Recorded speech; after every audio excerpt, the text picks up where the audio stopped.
Welcome to another episode of the Awake Asia podcast. This is Luke, your pilot, your captain for the show. Each week I bring you experts, thought leaders, and everyday people doing extraordinary things to help you live a fitter, healthier, more purpose-driven, conscious lifestyle. This week, I'm excited to introduce you to my friend and former mentor, Ben Siong. I lost my job in the corporate industry during the 2008 global financial crisis, and Ben was the one that paved the way for me into becoming a personal trainer in one of the busiest gyms in Melbourne, Australia. Almost a decade ago, so much has changed since my days hustling for sessions as a PT. Before I came to Singapore, I was one of Ben's strength coaches at his facility, Australian Strength Performance. A little bit about Ben. Beyond being the founder of this world-class strength and conditioning facility, Ben is a Level 5 Poliquin strength coach, ISSN sports nutrition specialist, and a highly sought-after international presenter. His expertise in specifically combining training protocols with optimal nutrition has seen him produce top-ranked athletes in over 16 sports, as well as champion bodybuilders, fitness models, and pageant queens. In this episode, I chat with Ben about how to build and maintain motivation for any fitness goal. We also chatted about the fitness industry and what makes a great personal trainer or coach. If you're looking for some training hacks too, this episode might be for you. Beyond that, we too had an honest discussion about nutrition. Although I agreed to disagree on certain aspects, it was definitely a fascinating conversation we had. Now on to the episode. Awake Asia. Thank you very much for being here. I know X-Pro was epic and you just had a big session. Brain fried, hopefully not. But thank you for being on the podcast. I mean, we go way back, don't we? We do. We do indeed. And I thank you for this opportunity that you've given to me to be on this podcast. My brain is actually fired up rather than fried. I love being able to share my passion. And today was a good day with a whole bunch of awesome participants. And what better day than to end with this podcast? Indeed. I mean, for a start, let me just put my phone off. Sure. For me, I think, like I said, you literally saw me. I actually interviewed Rick Schnabel a few weeks ago, and I was saying that he saw me literally from the womb, and you probably even before that. Just a few steps. Just a few steps. I mean, I still think back about the time that we were at, what was that club? Baroque, and you were telling me, Luke. Memories. You look, just become a personal trainer. I was like, oh, should I go on my own or should I become your mentee and stuff like that? That seems like a lifetime ago, man. It has been many years ago, but I'll tell you what, that is just part of that journey, isn't it? It's a journey that when you look back, lots of fond memories. It's been an interesting journey as well. It's a journey that has given you your voice in that sense. Indeed. I mean, it has been an interesting journey, and of course, we were back in the early days with Melbourne Central. I just think of when we had our own little clique and we had our own little faction, little faction training and making sure that other trainers don't see what we're doing and hiding the program. Those were the days. Interestingly, now that you're bringing this up, when I was having a chat with an ex-colleague of ours, Ian, one of the things that he was asking me was, what lessons have you taken away since Melbourne Central? And, funny enough, I feel that whatever has happened has shaped me to be the person I am. And one of those people in my life is yourself. You have definitely pushed my boundaries in thinking a certain way and behaving a certain way. And one of the biggest takeaways is that, just like what you mentioned in Melbourne Central, because of the environment around me in protecting the information that I've spent my heart and money to learn, of course, I didn't want people to see what we did. And that actually grew me to someone who was selfish, who thought that information was something to be kept. Yep. It was something that if I could regret anything, really, that would be what I would regret. Well, I wouldn't call it any regret right now at this point in time because it's really shaped the way I think and what I do. After moving to our new location, in Melbourne and running my own center right now. Funny enough, the tables have turned, and I am now passionate about educating. Do you see? So I'm out there, and I am furiously giving away information, more information than I ever have given away. And one of these things is, it's funny because I feel that the more I give away now, the more I get back. Indeed. It's completely turned. So one of the biggest things I would tell people is that what I've learned is never be selfish. The more you give, the more you feel that the universe will somehow give you back in abundance of what you give out. The more I give, the more I actually learn. So that's something that it's actually really changed my perspective after all that's happened. Yeah, I think that's very interesting you said that, because back in the day, I remember that, like I was saying earlier, we were guarding the programs and were really secretive, and everything was top secret.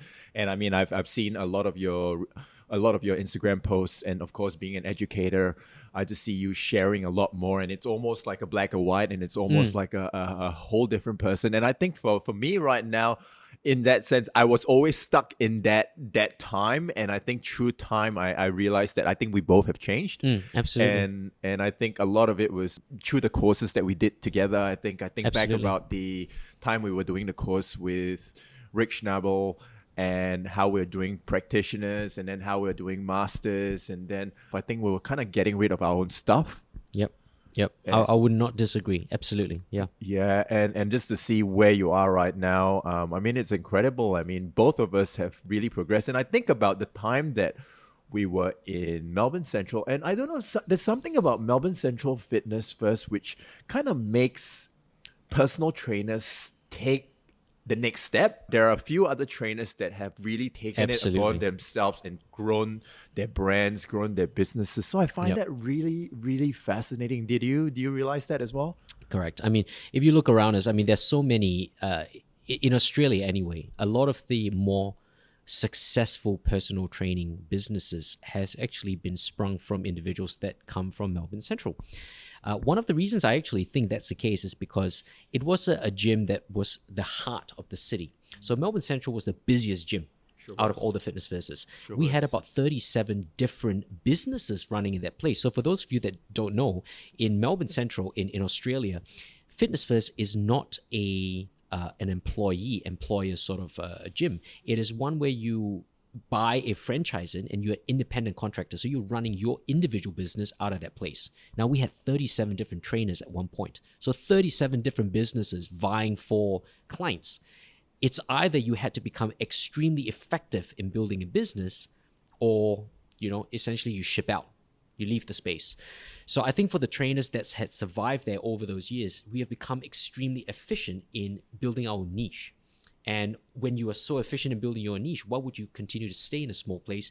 You might as well want to get out to the sea and grow your niche, right? So you would see a lot of these businesses, we have friends, obviously mutual friends, that have grown their businesses and have taken it out of Fitness First and being extremely successful in growing that, but each one running it very differently. Everyone has a different model, from your group classes to very individualized personal training to training athletes, some of them even moving to emotions and relationships and all that kind of stuff, which is also very niche. And I agree with that about, taking businesses, taking their own brand and businesses out of the confines of Melbourne Central Fitness First.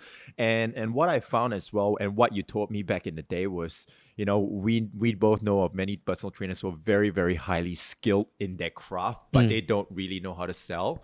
Yeah. On the flip side, people who know how to sell who do not know Jack. Yep.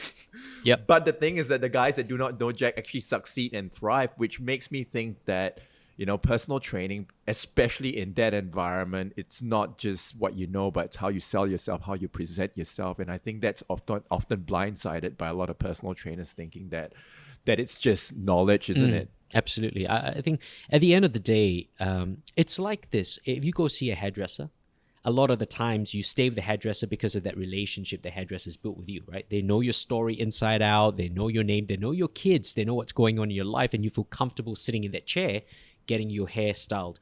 A personal trainer is really much the same thing, right? So if you invest in your clients from an emotional point of view, and they like the way you train them, they associate with you from an emotional point of view, then you're more than likely to be able to sell them your services and keep them with you. If you are just black and white majority of the time and you're more concerned about just getting results but not them as a person, then you may not be as effective as doing that. Oh, for sure. So I know you run like an internship program, and now you coach personal trainers as well. So in your definition, I mean, you've been in the fitness industry. We both have kind of been in the fitness industry for a while. What would you define as a good personal trainer? Would you call a coach a good personal trainer, or would you put that in a different category? Okay, I guess maybe even backtracking a little bit more. Yep. So I guess I come out of the Cert 3, Cert 4 or whatever fitness, and then I become a personal trainer. So when does that transition happen from personal trainer to coach? Great. Okay. Great statement. For me, a personal trainer is obviously someone who understands the basics of fitness, for one, for sure. But a good personal trainer is someone who is willing to step out of their box to learn more. Now, there is so much knowledge in this industry, really. There's a lot of information, and a lot of information is conflicting. The problem with a lot of personal trainers is when they go out there and they latch to one style of training or one train of thought, that becomes the Bible, that becomes the word. I think a good personal trainer is someone who needs to be critical in their thinking. So they need to step back and go, great, there's a whole sea of information. Let me be active in my part to learn that information. Now, I only know what I know, but I also don't know what I don't know. Let me learn what I don't know first. So they will go out there, they will start to seek and understand and find out. Now, get as many different opinions as you can, which is great. Learn from as many people as you can. And then from there, start to form your niche, start to form your judgment. Where do you want to move? How do you want to flow? In this personal training industry, you would find that there really isn't a black or white. There is a gray. And the gray means how good are you at putting information together specifically for a client, right? And I think if they're willing to take that step and always have that idea of wanting to learn more, that's going to be a great step for becoming a good personal trainer. Now, on the flip side, if you're going to transition to a coach, then not only do you need that, but you need to internalize whatever you're speaking. So if you're a coach, how can you inspire your clients then to make sure that they are getting the results that they want, but they are intrinsically motivated by what you're telling them? So how can you look at your clients not just from a training perspective or a nutrition perspective, but a holistic perspective?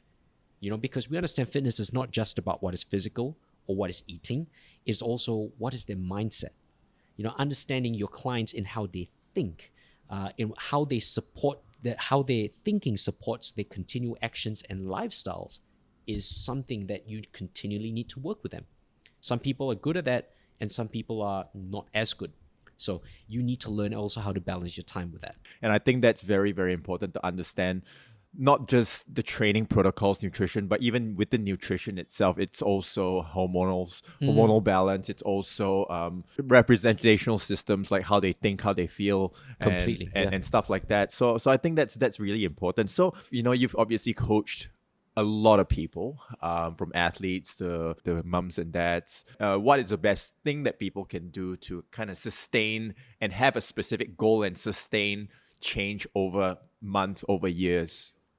All right, let's keep this simple and let's maybe identify 3 points on why people tend to lose out on their motivation. I think one of those points is a very obvious point, and that is injury. People do too much too fast and they get injured.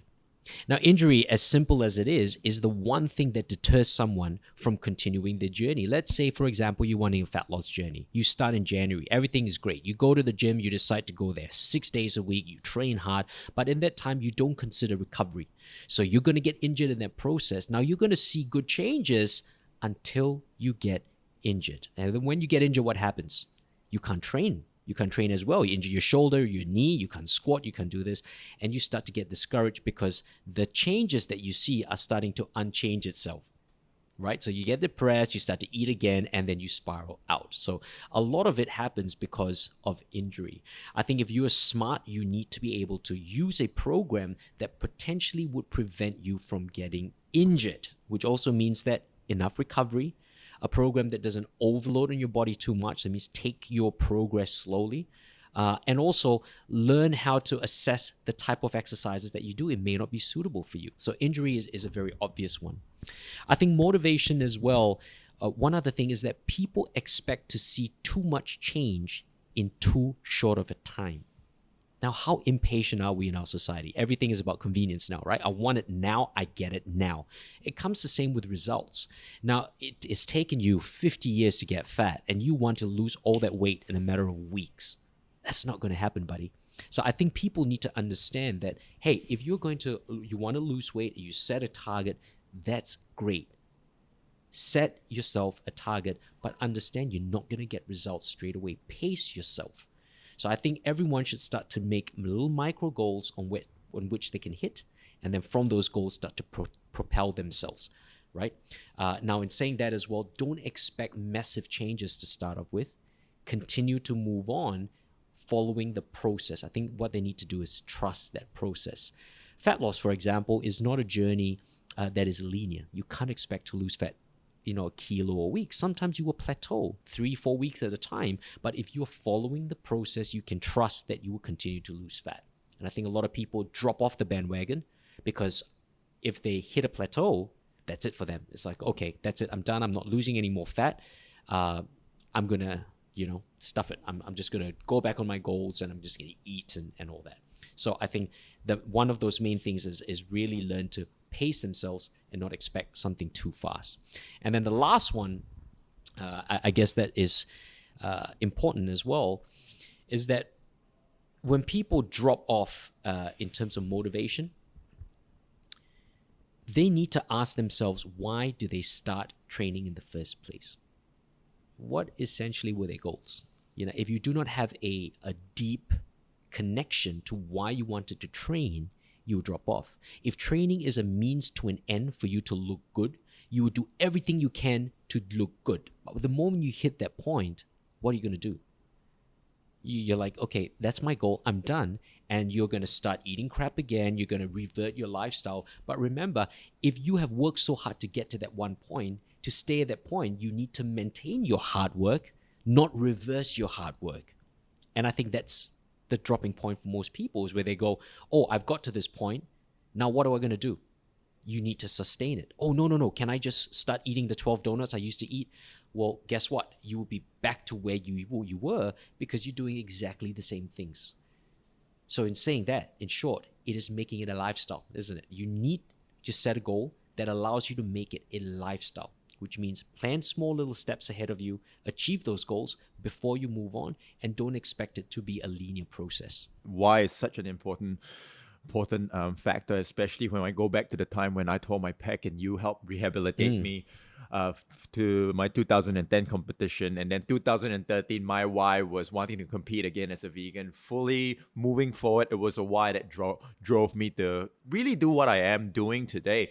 But for people that can't seem to find their why, who are just on a very top level, well, I want to fit into my wedding dress, I want to tuck in my shirt, I just want to look good. How can they learn to find a deep intrinsic motivation within them to actually sustain and progress long term?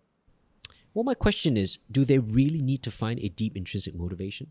Because everyone has different goals, right? And to us, for example, we look at them and go, oh, okay, you just want to achieve that. Yes, but to them, it may actually mean something different. So it's subjective. I think any goal can be a good goal so long as you are willing to work towards that. So be it, okay, I want to lose 2 kilos, be it I want to shred up for this music festival, be it whatever they want to do. It's always the case at Melbourne Central. That's right? That's fine, so long as it's a goal. Now, the power of the human mind is this. The moment you know that you can hit a goal most of the time, you would want to pursue another goal. If, let's say, your goal was to drop to, from 30% to 25%, and you achieve that, most of the time you will find that people are not going to linger at 25% because there is more to go. And it gives them empowerment to know, okay, I've hit this goal. Maybe I should set a new one. And I think that is the point where someone like a coach or a trainer can step in and go, okay, this is great. You've done great to lose all this or to get to that goal. Now, what do you want to do from here?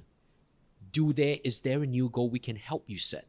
Set your focus on something. Now, remember, this goal may be anything. It's not just about body composition. It could be, let's make this now a lifestyle, because you have made these changes, and these changes has given you more energy to play with your children. You are feeling healthier. You are not getting injured as much. You're not getting tired as much. Do you feel good on this? If you do, great. How can we make you feel better? Now, before, people, maybe you would never realize that you could actually feel better, because the mundaneness of your life is doing the same thing day in, day out. You may be eating crap day in, day out, and you don't realize you could feel better. Now that you have felt better, do you want more? Let's pursue more. So people only know what they know. And someone, like I said, a coach or a trainer can come in and actually spark them towards the right direction. But having a goal is the main thing, right? So it doesn't really matter whether that goal initially it's all out or intrinsic, or it's just something that's on the surface. Speaking of goals and fat loss, the first person that comes to mind is George, because I remember George, I mean, he's, for a little bit of background, George is a coach at Australian Strength Performance, a good friend of ours as well. And I remember when George was at Melbourne Central, he was, I can't remember how many kilos was he back in the day? It was big, about 170. 170. And I still remember one thing that always stuck with me was that time when I met George. Every time I shook his hand, he had a very, very soft handshake. I was just like, dude, you are a big, strong guy. Why are you shaking my hand like? He's about 6'2". This guy is solid. Yeah, he is solid. I think I went back to Melbourne a few months ago, and even prior to that, and what my reference point was shaking his hand, and now I was like, George, hey, just let go, dude, let go, because he's become so confident, and he's a perfect example of wanting to feel better, wanting to feel healthier, and now he's taking it upon himself, and his brother Nissi as well. I think back on Pat as well. Pat used to be my ex-client back at Melbourne Central, where it all started. And I think it's amazing, isn't it, just to see these guys where they are right now. Yeah, absolutely. I think a lot of change in mentality, a lot of change in understanding their potential. That's really what it is, you know. I think the good thing around, if you look at Pat and George, is that they had people like us around them that believed in them. And often it starts with someone else believing in you before you can actually move on, right? So it's great that they've taken that upon themselves, and they've gone, okay, well, you know, you see in me what I don't see. Let's try to see myself deeper. And they've moved on. And very much, you talked about George and his brother. Nissi is very much the same sort of build. Was really heavy, but a much shorter version of George. And Nissi now is actually doing his Certificate 3 and 4 in fitness. Wow, that's amazing. He's great. We just finished our internship back at the center, and Nissi was also part of that internship. As of last year, the guy now has lost over 35 kilos at the end of last year till now. And this guy is supercharged. He's putting George on his toes, because he's catching up fast. He's leaning out week by week, and he's feeling better. He's talking the talk, he's walking the walk. And again, it's one of those things where, you know, you can keep talking to him and put him in an environment, but unless he fails, he sees that, you know, he captures that, nothing would happen. And I think he caught that spark last year, and he went, okay, you know what? I'm going to really make this change right now. And he's done that. Great. And I guess now that we're on fat loss, I definitely want to go pick your brain on, you know, fat loss. You know, I understand that how we store fat is based on our hormonal balances or imbalances to a certain degree. Maybe you can give us like the 101 on the key concepts on why and how we store fat. So storing fat in your body can be anything. Well, let's start with, it could be a genetic predisposition on how much fat you store. It could be body type as well. So if you're looking at, you know, typically you look at what we call your phenotypical classification, which is your mesomorph, your endomorph, your ectomorph. We know the ectomorph people tend to be very lean, and they dedicate a lot of their development in the embryo stage towards their nervous system, right? So they're very highly nervous. They've got a lot of nervous energy. They're very lean people. Now, the endomorphs, on the other hand, very different. They direct a lot of their energy towards their digestive system. So these guys are the guys that typically will store a lot more fat on the body, but they're also the people that will also put on a lot more muscle on their body.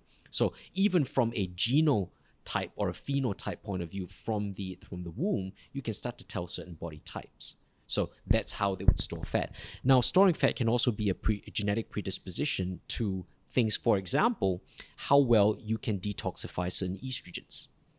If your ability in your body is poor in detoxifying estrogens, you tend to store it. Now, we understand that your body naturally produces estrogens, but at the same time, you can take in a lot of these, what we call environmental estrogens or xenoestrogens, into your system. These are chemicals that look like estrogen, but they're not estrogen. And so what happens is your body, when they take in these chemicals, they start to behave as though you have an overload of estrogen, and you start to store fat. So typically when we talk about someone who's high in estrogen, they exhibit a what we call a pear-shaped profile, estrogenic profile, where they will store a lot more fat on the lower half. Now, that becomes quite specific, isn't it? And you're looking at a lot of females saying, oh, my mom had big hips and my grandmother had big hips, and so I'm having big hips. Now, there is a difference between having a hip structure, that means your bones are wide, and as a result, your hips are wider, to someone who holds a lot of fat on the lower half. If your grandmother or your mother holds a lot more fat on the lower half, and that's why you think you hold more fat on the lower half, that may not be due to the fact that, oh, it's genetic and that's that. It may be because your generations before you may be bad estrogen detoxifiers, and that inability to detoxify estrogen is passed down to you. So then we need to look at how can you actually change that and get rid of these external estrogens, because that determines fat storage. Right, so that is an example of how you're storing fat as well. For sure. So I guess xenoestrogens, I understand that it would come from, of course, your beauty care products. That would be one. Maybe you could share a few other aspects that these xenoestrogens can enter the system, or where they come from. Mm-hmm. So xenoestrogens, like I said, are false estrogens. They resemble our natural estrogen molecules. You would find them typically from petrochemicals. So petrochemicals, as you know, are rampant around us. We use that for a variety of different things. Some of them are really effective in holding smell, scent.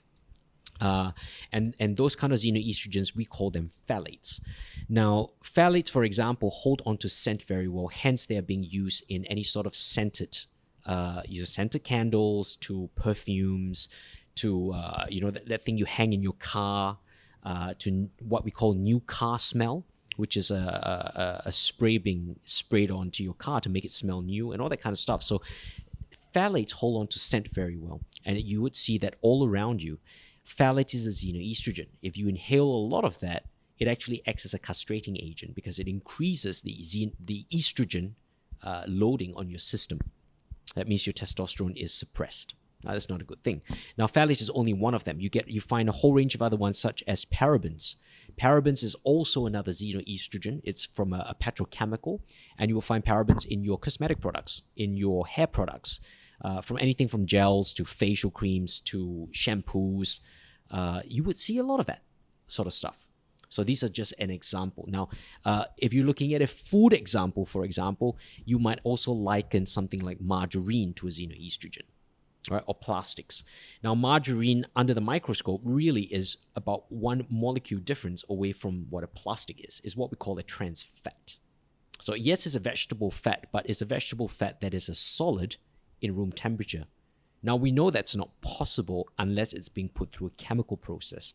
And this chemical process alters and changes the chemical structure of the vegetable oil to make it something that resembles a plastic. So when we take in a lot of margarine, we can't actually detoxify a lot of that. And so that builds up and that starts to store fat in our system. So with that in mind, because being vegan, and I know of many, maybe not margarine dairy sources, but olive oil sources, would that act the same way? Although they say it's trans fat free, so is that the same thing? If it's olive oil as a liquid, absolutely not. But as a solid? As a solid, it would be, yes. Because there is no way a vegetable oil will become a solid at all. Normally, when you look at vegetable oil, it is an unsaturated. And under science, the word unsaturated means that it is a liquid at room temperature. It shouldn't be a solid at room temperature. If your vegetable oil is a solid at room temperature, which is 27 degrees Celsius, then we know it's gone through a chemical reaction.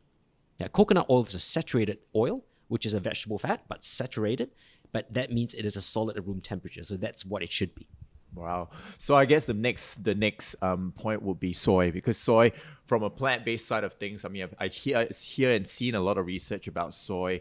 about its health benefits of it. Yep. Back in the day, I used to think of soy and the phytoestrogens from soy that have the same effect as these xenoestrogens. So I'd love to know what your take on soy is. Soy is, well, let's put it as this way, it's kind of a can of worms because research will show you pros and research will show you cons. I'll give you my perspective on soy. Now, the thing about soy is that it can be a good source of protein. We know soy is very absorbable and it's great. However, the sources from where it comes from now also tells us that a lot of soy has been genetically modified. So we definitely got to be aware of it. And in being genetically modified, what that also means is that sometimes it is so genetically modified that it is resistant to a lot of the insecticides that have been sprayed on it. One of these insecticides is quite popular. We call it Roundup. Okay, Glyphosate. exactly right. So if your soy, for example, is actually it doesn't get affected by these insecticides, that means that it can be sprayed very tediously on soy, which also means that the soy you're taking absorbs these insecticides and you are putting it into your system. That actually changes and alters your testosterone and estrogen levels because, as we know, a lot of these insecticides alter your sex hormones. So that becomes a problem. So, but apart from that, if you're looking at, let's say I'm looking at soy from a good organic source, then what we need to understand is the impact it would have on different individuals. Let's say you look at the Asian population that has been exposed to soy for a much longer period of time throughout their genetic lifespan. If that's the case, your body would have adapted to using soy better. If you look at a Western civilization, for example, these guys have not been using soy for an extended period of time. So their ability to utilize soy may still be at its infancy. Now, we often find that, for example, if we talked about estrogen detoxification, if you are someone who does not get rid of estrogen well, detoxify estrogen well, that means you store estrogen. My question to you is then, whether it's bad estrogen or better estrogen, would you still want to load your body up with estrogen? So in individuals that you know you are bottom half heavy and you do take in estrogens easily and you can't get rid of them, then my question is it really a necessity then for you to take in soy? Because we already know you are not an effective detoxifier. Yes, even though soy may be a much better source than obviously the petrochemicals that's coming in, right? So you're comparing a phytoestrogen versus a xenoestrogen. Question is, do you still want to put in an estrogen in your body? So if you were bottom half heavy and I know that you are a poor detoxifier, perhaps I will aim to minimize soy intake still, because I still don't feel that it may have a positive impact on your health. So on the flip side, I think the other thing that comes to mind as well with soy, I mean, I understand definitely it definitely adds to the system. But however, if we compare, for example, industrially farmed animals that will consume a high amount of soy and all these kinds of genetic grains, so would that be worse off? Would people be worse Absolutely. off than, I guess, eating lower on the food chain? Yeah, absolutely. But again, see, a lot of commercially farmed animals, and it depends on the type of commercially farmed animals. So if you're looking at, pigs and stuff, sure, they'll be fed a range of different things. If you're looking at fish, they probably won't be fed soy, but they'll be given a whole range of other things, from colored pellets to pesticides and stuff like that. So the quality of food, the source of food, is extremely important. And I think a lot of people need to be aware of where they get their foods from. So a lot of the times when you talk to people look in terms of macronutrients. Proteins, carbs, fats are fats. Well, not exactly, because the source where your protein actually comes from makes a huge difference and an impact on what you actually take into your body. Now, if your protein is taken from a source that is highly stressed, let's say, for example, you're eating beef. Your beef comes from a cow that is being fed corn, which is not its original food. They're injected full of hormones to continue producing milk.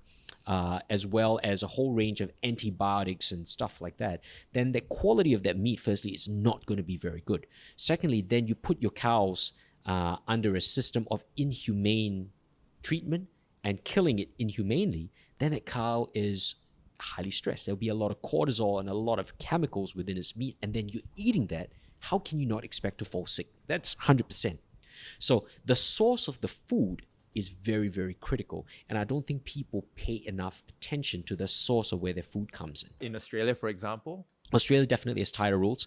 Now, bear in mind, obviously, a lot of the meats are commercially farmed as well. However, in Australia, you will have to declare whether your meats are organic, whether it's grass-fed, whether it's, so there are specific classifications on how our meats are being farmed. Let's say if I go to the market, for example, if I want to buy fish, I would always look for wild-caught seafood. That's the main thing. And Australia has to report whether that fish is actually wild-caught, and if it's not wild-caught, where is it from? So if it's farmed, it has to say farmed in Vietnam or farmed in. So it's very, very specific. And in fact, nowadays in the supermarkets, it's mandated that if you are buying foreign ingredients to put in your food, you have to say it. So it can be said imported from X and X country, consisting of 50% local ingredients and 50% exported ingredients. So the consumers now are very well educated as to identify where the foods are from. Now that gives us a much better understanding of then a good choice of, okay, now if you want to choose foods, are you going to take foods that are commercially farmed? Because now you know they're commercially farmed and you have a choice, but if you want to, that's your choice. Right? So the standards are also very, very different in Australia. So yes, there are commercially farmed foods, but then when you look at something that, let's say, is organic, then they actually have to report to you how it's organically grown. So if you're looking at organic cows feeding on grass, where are your cows being grown? You can actually look into the farm, identify how their cows actually feed on grass. What constitutes organic grass? How is this grass being grown? So then you will be aware that, okay, if you're eating an animal from the source, it's from a good source. It's ethically done. It's from a good source, and you understand that the quality of meat is going to be a lot higher. For sure. I guess for us, that's where I guess we agree to disagree, because I come from ethical background, a sustainable background. So I think that's where kind of we draw the line. But I do see where you're coming from in that sense, because I think it's important to understand where your food comes from. Of course, the source and the quality of it, because at the end of the day, if you're eating sick and really, really diseased animals, you are going to get the same diseases and sickness. 100%. And I think a lot of people, because of that, will actually benefit from moving towards like a vegetarian or vegan lifestyle, because of the toxins in the meat that they're unaware of, that they do not believe is important, because when they look at their health, all they know about their health is what they're living right now. They don't know how to feel better until they start to drop it. But I think also a lot of meats, for example, have been given a bad reputation, not through the meat itself, but because of the toxins that's within the meat that people don't question or ask. It's not like, oh, where's your meat from? Oh, meat's meat. No, it's important to understand where your meat's from, because that could potentially affect your health. So I want to get your take on this, because I co-host the Plant Fit Summit, and I've spoken to a lot of experts on these aspects, on particularly animal protein and accelerated aging, mTOR, IGF-1, because the human amino acid profile is very similar to animal protein. And also, I mean, with studies that show that methionine restriction actually decelerates the aging process. So what's your take on animal protein and cellular aging? Okay. Well, if you look at any sort of, I think this question needs to be taken in context with our current society, right? We are in a society now that prolongs life a lot more, and sometimes a lot of the life that we prolong, you need to question the standard of living. Is living on tubes, with artificial limbs and all that kind of stuff, a standard of living? Now, when we look right now, we have the technology to prolong life, but what exactly is the quality of life? It is true that if you eat a lot of animal protein, right, your tummy has to work a lot harder. But also we got to understand, let's say if you're looking at just on the flip side, if I'm just eating vegetables and a whole bunch of vegetable proteins, we need to depend on the quality of where these vegetables are being grown. If your vegetables are grown in soil that have poor quality, then the nutrients in the vegetables will not be enough to sustain the body in this age and time, given the pollution, given the stress of this current environment. So this is where, I guess, when you're looking at from my point of view, having animal protein is definitely a way of increasing the amount of protein that you're taking through the day, right? Also complementing the lack of nutrients from foods, food sources itself. But again, to me, it's asking where the source of that protein is from. If it's from good sources, then you're complementing it well. But if it's from toxic sources, then you might as well not do that. Will it aid with the aging process? I think if you look at just the pathways, we understand that, for example, if you become extremely anabolic, okay, you're building a lot of muscle, mTOR and stuff, mTOR is shown to increase aging, sure, right? But that is one way of looking at it. There are a whole range of other things that increase aging. So if you want to just look at aging in itself, I don't think it is wise just to isolate one pathway of anabolism, like mTOR, and to go, okay, mTOR accelerates aging. However, there are other pathways that may complement that may decelerate the aging process, which could be, having a better sleep and all that kind of stuff, having better health that could increase growth hormone that decelerates the aging process and so forth. Right? So it is really a perspective that needs to be seen from a wider lens. It's like saying, for example, okay, testosterone is a great hormone. Testosterone is an anabolic hormone. If I have more testosterone, I'm going to have a lot more muscle. That is true, but muscular growth is based not just on testosterone, but a whole range of anabolic factors and chemical reactions. If we just look at testosterone, do you know what? I've seen individuals that are so high in testosterone that look really skinny and sickly because testosterone, unfortunately, isn't the only anabolic agent. And I've seen individuals that have lower than average testosterone levels that are jacked because the rest of the chemical pathways and anabolic factors actually working quite well. So when we look at this question of aging, we need also not just to look at that, but okay, what is your stress? What is stressing you out, right? If you are eating a crap load of protein, and this is firstly toxic protein, it will stress you out. If you're eating a crap load of protein and your phenotype, your genotype doesn't do well with that much protein, that will stress you out. Well, you know what? No one should be eating a crap load of protein unless you know your body can handle it from a genetic point of view. Some people actually do well with minimal amount of protein. They do really well with that and a high amount of carbs. Ectomorphs, for example, right? We say that as a phenotype.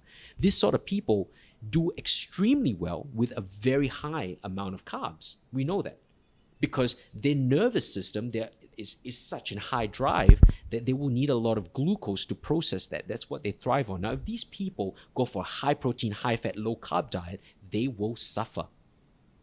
From a health point of view, that's not what their DNA is made out from, right? So it is.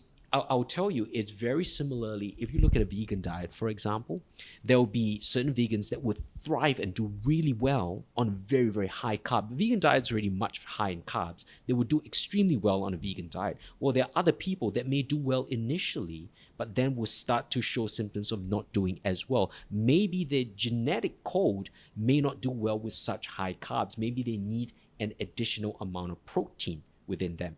The problem with that is sometimes when you look at vegetables and fruits and carbs and stuff, there is protein in there, no doubt about it, but it also comes with carbs. So for whatever protein they're taking in, they're increasing the amount of carbs as well. So that ratio of carbs and proteins for someone who may do better with more carbs and fat may not match. And so this is where the disparity comes in. This is where perhaps something like having a small amount of animal protein or fish or, other than vegan sources could potentially be helpful. I guess coming from the plant-based diet, the other thing that comes up is, obviously I advocate a low-fat, whole foods, plant-based diet. Yep. And there is this, and you mentioned carbs, and there is this connection between carbs, glucose, and insulin resistance and how people store fat because of the carbs. Mm-hmm. But on the flip side, from a whole foods plant-based diet, it's really saturated fat that blunts the insulin receptor side, because I understand that insulin is the key that opens the lock. It allows glucose to enter the muscle cells. So when there's a lot of saturated fat in the blood, that little lock is jammed. As a result, there's a lot of excess insulin that's floating in the system, and it can't get into the muscle cell, which spells insulin resistance. I know of a lot of doctors and a type 1 diabetic who's actually better managed his type 1 diabetes through a whole foods plant-based diet. And doctors are now, doctors in the US have done a lot of studies and research that actually reversed type 2 diabetes by going on a low-fat whole foods plant-based diet. So what's your take on the other side of, saturated fat and insulin resistance? Well, again, I think it's important to not just look at the science from one argument, but to step back and kind of look at the whole picture. So if you're looking also at saturated fat is a critical component of your body. We understand that everything from testosterone to your cells needs saturated fat. Your brain, in fact, is cholesterol, right? A large amount of your brain, we're talking up to 75% of your brain is cholesterol. Every cell in your body has what we call a cell membrane. This cell membrane is made out of unsaturated and saturated fat. It's a necessity. So we cannot discard saturated fat. It is part of our nutrition. It is part of our diet. It's what makes up our body. The problem now is where we're talking here of excess saturated fat. Now, of course, excess saturated fat means if you're enjoying a whole bunch of animal fats, that's going to be a problem. Right? If you think too much of a good thing is a good thing, that is not. If you're drinking... While we're at it, what's your take on like the whole ketogenic? I mean, that's a big buzz. Exactly right. So the whole ketogenic diet is this, okay, a high amount of fat is going to be good for your body. But again, that is individual specific. Some people don't have the capacity to break down that fat to utilize it. That's not a good thing. Where is the source of fat from? We understand that a lot of fat cells in the body store toxins as a buffer. So your fat cells are useful to storing toxins. If you're very toxic, you are typically a very fat person. Why? Because your fat cells will store these toxins. Now, it's the same for an animal. If you're eating a very fattened animal and your animal is eating crap, that fat cells will store a lot of toxin. And so you price yourself at eating this fat Wagyu piece of steak that's tasty, but if that has a lot of toxins, you're introducing toxins into your system. Now, is it the fat that's causing the issue? It's not. It's the toxins in the fat that's causing the issue, but you're not aware of that. Fat in itself is not a bad thing. But no one in the right mind will go out there and chew up 1 kilo of saturated fat a day. Okay, so typically when we're talking about fat, you want a good even balance. If you're having unsaturated fat, aim to have saturated fat. If you're having omega-6s, like most of us will, through our grains and our vegetable oils, aim to increase omega-3s. That's really what it is. You need a good balance of whatever you're taking. So if you're looking here at diabetes and you're looking here at fat and saturated fat and all that kind of stuff, then saturated fat to me is still a necessity. You definitely need it. You cannot discard it out of your diet. You may change the sources of it. So the way I do it is, okay, if I'm eating saturated fat today or over the next few days, then the few days after that, I will change it and I'll go to unsaturated fat. You don't need a formula to how much you need to take. You just need to rotate the sorts of fats that you take in. And that's important. If you're taking coconut oil today, change it. Use olive oil tomorrow. Change it. Use macadamia oil the next day. It's a variety that plays a difference. When it comes to diabetes and insulin per se, most of the time you see a lot of type 2 diabetics. If they change to a whole foods, plants, sort of diet, yes, they're putting carbs in their system. However, the quality of carbs is so different from the sugars that they put in. A lot of what is causing diabetes is that regular spike of insulin. Now, if you're going to be taking in, for example, some nice, starch, say you're taking in some beans, which is resistant starch, and you're taking a whole bunch of broccoli. Sure, it's carbs, but what does it have to do with your blood sugar? It doesn't spike it. The people that became type 2 diabetics weren't there because of a whole food plant-based diet. They were there because of a sad diet. That's in the first right. place. Exactly. They were there because they were eating foods that were highly sugared. And which processed. Processed. That shoots up their sugar, and because of that, they have to release a lot of insulin, so you get an insulin spike and an insulin drop. It's actually nothing to do with the quality of foods. So, like you said, whole foods, plant-based diet. If you're taking lots of fruits and good fruits and vegetables, that will not get you fat. That will not get you. That in fact could reverse diabetes. So perfect. That's great. Before we kind of move on to a little bit about training, I want to know some of your hacks. I saw a few of your videos. It's like closing your mouth, using a pen, to poke into your acupoints, all these kind of stuff. I want to get into that in just a bit. But just as we kind of wrap up the nutrition session, I mean, on a plant-based side, we talk about whey and boosting IGF-1. Mm-hmm. So what is your take on whey? Because from my side of things, because IGF-1 not only boosts muscle cell growth, it boosts cancer cell growth as well. So what's your take on whey? My take on whey is not so much about that, but it's about the intolerance that people build up to whey. Remember, whey is a constituent of milk. And the way cows are, and the method of rearing cows nowadays is definitely not a healthy way of doing it. You know, a lot of cows' milk is sustained and prolonged because these cows are being injected estrogen, right? Because otherwise they only can have milk for a particular season after giving birth. So you are having highly antibioticized milk that you are converting into whey. Now, expect the quality of whey to be horrendous. Then you are taking that into your system and you are wondering how it affects you. How does it affect you? You're taking a whole bunch of antibiotics, a whole bunch of chemicals, plus on the fact that a lot of whey, you may not even have the enzyme lactase to break down lactose. So whey will affect you from a food intolerance point of view. So most people, I understand, will not be tolerant to whey, but they still take it. So just purely from that aspect, I'm not a big fan of whey. All right, I think that definitely, even though whey has its definite benefits, you need to be tolerant to it before you can take it. And again, the source of whey. If you're taking whey from a grass-fed organic cow that's been living a happy, healthy life, then fine, that's great. But if you're not, I really think that you shouldn't just be looking at the brand, but looking at where the whey is actually from. Now, whey, what we understand about whey right now is a lot of studies that initially has been done on HIV patients, because HIV patients have suppressed immune systems. And so they actually studied the quality by taking whey, actually how that helps them. And it's been very effective in boosting the immune system, for one, because of all the immunoglobulins that the whey has, but also it helps to increase muscle mass for these individuals. Now, obviously, the bodybuilding community has hopped on that and gone, whey is good for you. But whey is only good if you can utilize a high quality whey and you can absorb it. That's great. Typically with our clients as well, because we understand that a lot of people have been on whey before, they will be intolerant to whey. So a good substitute for that is either you take branched chain amino acids or essential amino acids, or even use a whole spectrum plant protein. So we're really big on that as well. Now, with plant proteins, I think the main thing is that you cannot assume that you are not intolerant to plant proteins. So most plant proteins, most people be non-allergenic to. You handle it well. Well, funny enough, I got tested for food intolerances, and I stayed away from whey. But you know what? I'm intolerant to plant protein.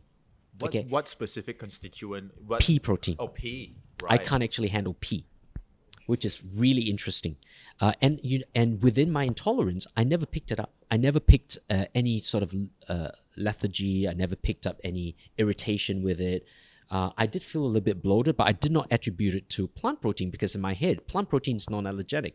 But after my getting a blood test, well, I was not allergic, but intolerant to pea protein.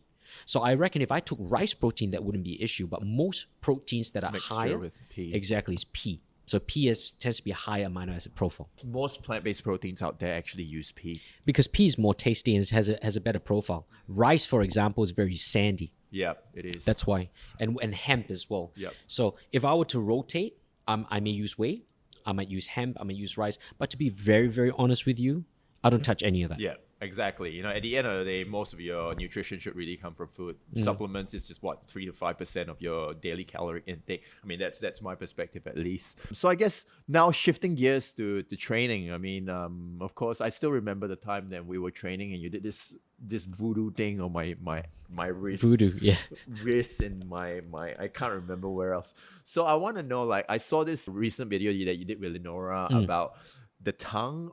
Tell me about that whole idea of how the fact that your mouth is closed, you actually have more efficient delivery of strength. I think a lot of the emphasis on the tongue has been underplayed. Your tongue is actually a critical muscle. Obviously, the movement of your tongue dictates speech, for one. So apart from that, it's very critical. But the position of your tongue actually dictates the shape of your face. If your tongue is incorrectly placed, the shape of your face is the way your jaw is constructed around your mouth is off center. So it actually plays a massive role. And this comes across as well when your teeth are being crooked. So the position of your tongue may not actually be right. But theoretically, this is how it is. When your tongue should be placed in a neutral position. When you swallow right now, so you just close your mouth and you swallow, your tongue should automatically move to the palate, the roof of your palate, and the tip of your tongue should ideally be in front of your two front teeth. So that's your neutral resting position of your tongue. If that's not the case, then the position of your tongue is off and you need to practice that. So in that position, you're bringing your body back into neutral, right? Now, often when we train, when it gets very difficult, the rep's quite tough, we tend to open our mouth or we scream. And when we do that, the tongue moves away from the neutral position, right? You would find that, interestingly, if you see the clip that I did with Lenora, you realize that when the tongue is off the neutral position, when the mouth is open, she doesn't have enough strength to resist me when I pressed against her hands. But when I get her to swallow and close her mouth, put the tongue back in that neutral position, all of a sudden, there is an increase in strength. Now, that's quite a funny thing. What happens is that when your tongue is in this neutral position, what it actually does is it engages your deep core muscles. It closes a neurological loop that enables your deep core muscles to be activated. And when your core muscles are activated, we understand that strength emanates from a stable and strong core. That means your extremities become a lot stronger. So it makes a big difference whether your tongue is hanging down or it's being closed. So next time when you're doing a set, for example, sometimes when you're tired, you open your mouth. But if you want to press that extra last rep or 2 reps out, close your mouth, swallow, and let your tongue go back to its neutral position. Keep it there and keep your eyes open as you press through the weight. Your eyes is another one, right? Because it's your vestibular senses. If you close your eyes, you tend to lose balance. When you lose balance, you lose strength.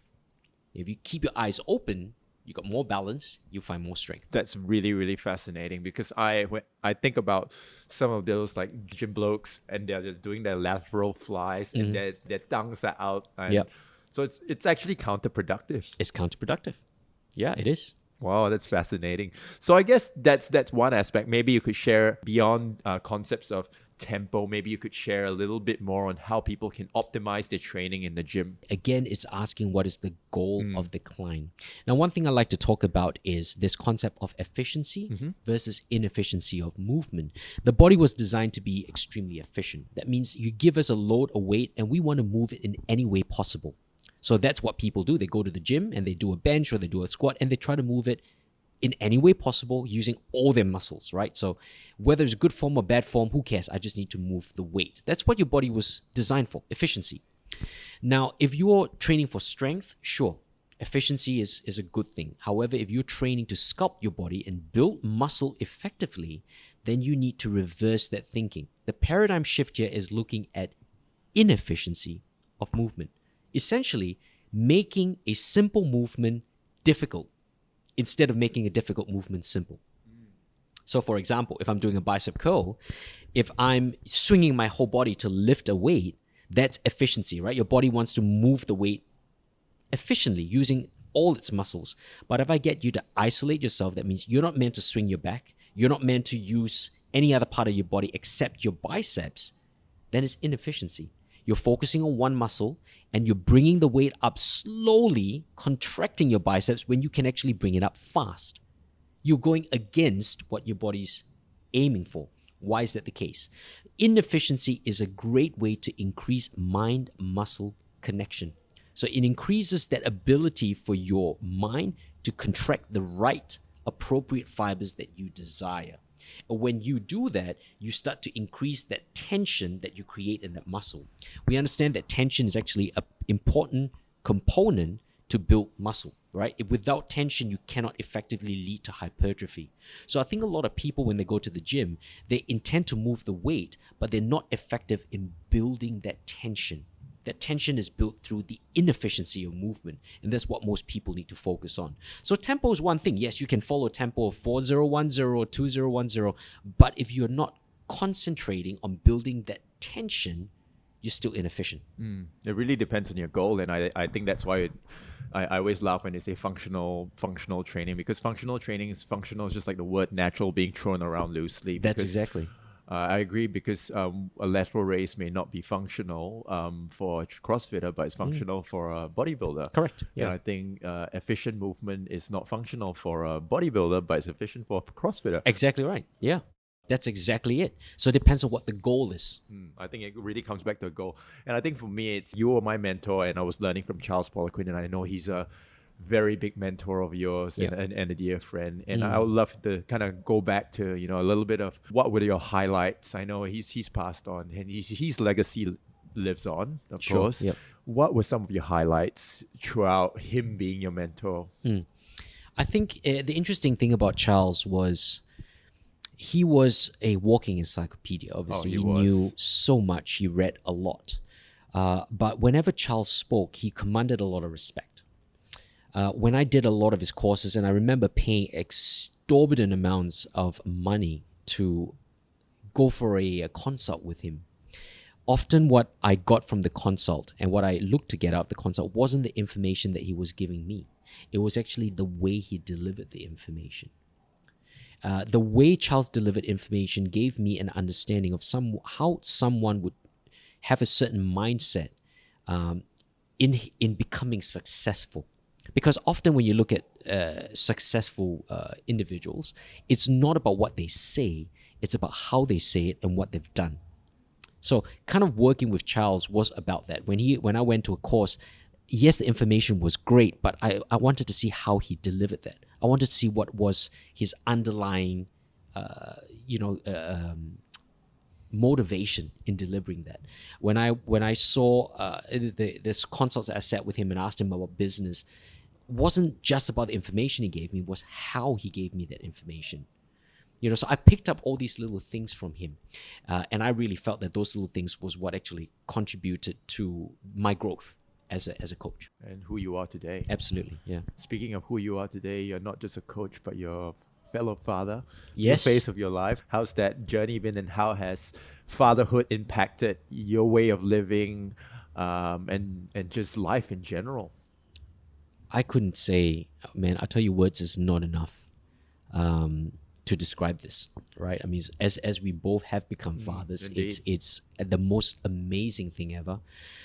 My motivation, my drive has completely, obviously, switched from just pursuing what I want to pursue to there is a reason why I want to do what I do.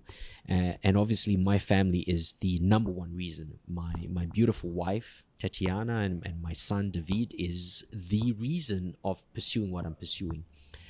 My goal is really not only to make them proud, but to be able to give them a lifestyle where, they can live well. And yeah, that forms the basis of everything. The tough thing now is traveling so regularly to be able to teach and to share my passion, but also at the same time remembering in my head, hey, that's my little one, and it's my wife waiting for me, and I can't wait to get back and spend time with them. Yeah, 100% agree. I mean, ever since Sienna came into my world, my goodness, it's like a fire in me has been lit as well. And you're right, because back in the day, it's about success. It's about, all right, I need to get out there, do stuff for me. But now it's no more about me. It's about supporting them. And as Sienna grows up, it's about education, giving them the same 100%. opportunities. We have both fortunately received. You got your education in Singapore and, of course, in Australia as well. And for me to be able to come to Australia and broaden my horizons. And yeah, I think a child really, really changes you. But at the same time, it also makes you appreciate the simplest things, doesn't it? Absolutely. It does. It not just that. I mean, the simple things is it makes us realize what actually matters.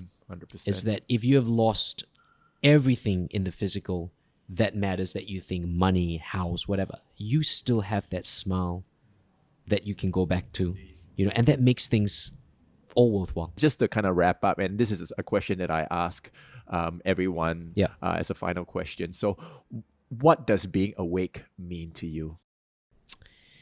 I think what being awake means to you is being conscious of all your actions and what you're doing. Consciousness means you're not regretting anything. You choose to do something and you make an informed decision to make something, whether it's informed about your emotions or whether it's informed via, theory or whatever the case is. You make a decision and you do it. Being awake also means that, to me anyway, it's understanding what you're really living for. Everyone has their own goals. And being awake to many people can mean something different. Some people's goals are money. Being awake to them means working hard for money, by all means. But for me, I think it's digging deeper into what actually matters. And money's great, but now, like you said, with my family ahead of me, that's what I set my eyes on, and that is what wakens me. Is if what I'm doing doesn't make sense to my family or bettering my family, then why am I doing it? Indeed, I love it, love it. For the listeners out there, how can they get in touch with you and what you do? Well, great. If you're interested to hear more about what I can share or my topics, if you're on Instagram, make sure you check me out. It's Ben Performance Coach. You can also find me on the website, which is trainasp.com.au. So I'll spell that TRAINASP.com.au, and you'll find information on my courses, on what we speak about, what we believe, as well as any sort of training information that you might want to get information out from. Yeah. Fantastic. Well, thank you very much, Ben. It was a great chat.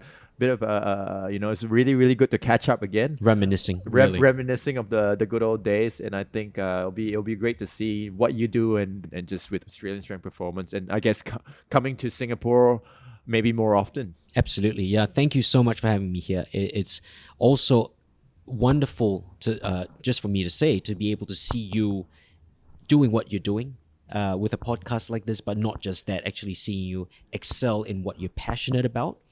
Mate, to see your journey to where you are today, that's brilliant. That's absolutely brilliant. I'm so proud of you. I think you're doing a great job, and I think, like you said, you are awake, and you just want to keep your eyes open. Indeed, keep staying awake. Keep staying awake, and yeah, it's really for our kids and hopefully for a better world. I think that's where I come from. Absolutely. Awesome. Thanks, bro. And that's today's episode. I hope you managed to get some insights into optimizing your training in the gym, or maybe set a fitness goal that you've always wanted to achieve. Thank you for tuning in today. I really appreciate you taking the time out to tune in. But more importantly, take the first step to learning and living a fitter, healthier, and more purpose-driven, conscious lifestyle. If you'd like more information on what was shared on today's episode, visit awakemethod.com/podcast. Until the next one, live once, eat plants. Bye-bye.